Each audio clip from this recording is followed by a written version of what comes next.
17. Söz. Bismillahirrahmanirrahim. İnna cealna ma alel ardı zineten leha linebluvehum eyyuhum ahsenu amela ve inna lecailun ma aleyha sa'iden curuza.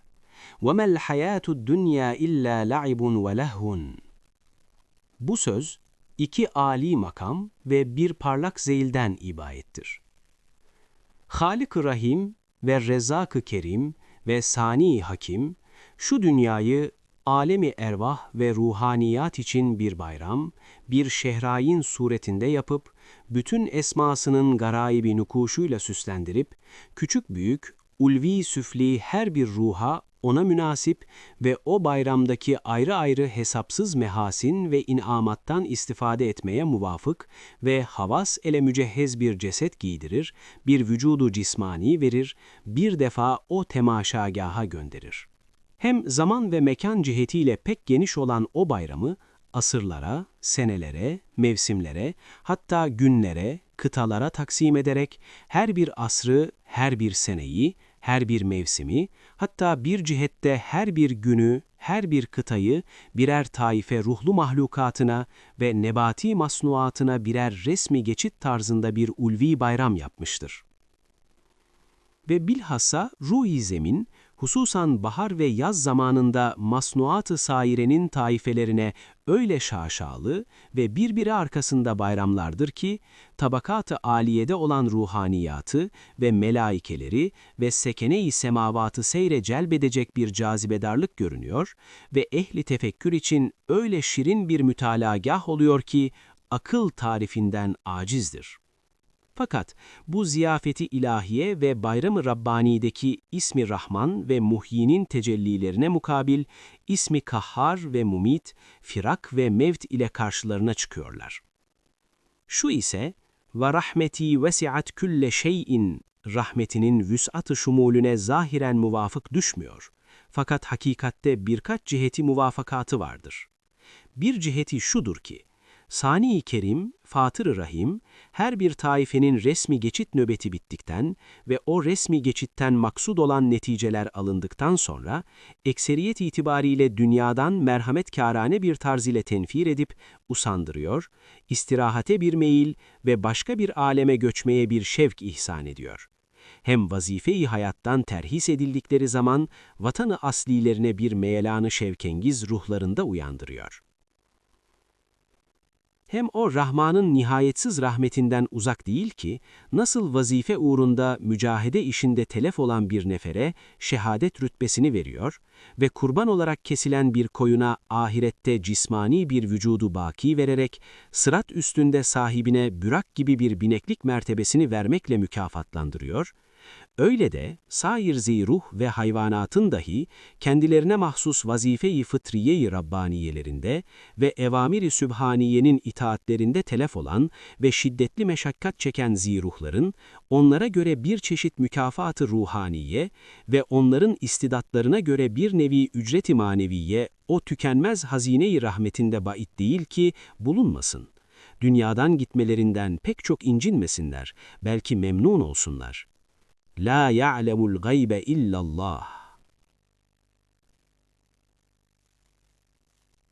Lakin ziruhlarım en eşrefi ve şu bayramlarda kemiyet ve keyfiyet cihetiyle en ziyade istifade eden insan, dünyaya pek çok meftun ve müptela olduğu halde dünyadan nefret ve alemi bekaya geçmek için eseri rahmet olarak iştiyakengiz bir halet verir. Kendi insaniyeti dalalette boğulmayan insan, o haletten istifade eder, rahatı kalb ile gider. Şimdi, o haleti intaj eden mecihlerden numune olarak 5'ini beyan edeceğiz. Birincisi, ihtiyarlık mevsimiyle dünyevi, güzel ve cazibeder şeyler üstünde fena ve zevalin damgasını ve acı manasını göstererek, o insanı dünyadan ürkütüp, o faniye bedel bir baki matlubu arattırıyor.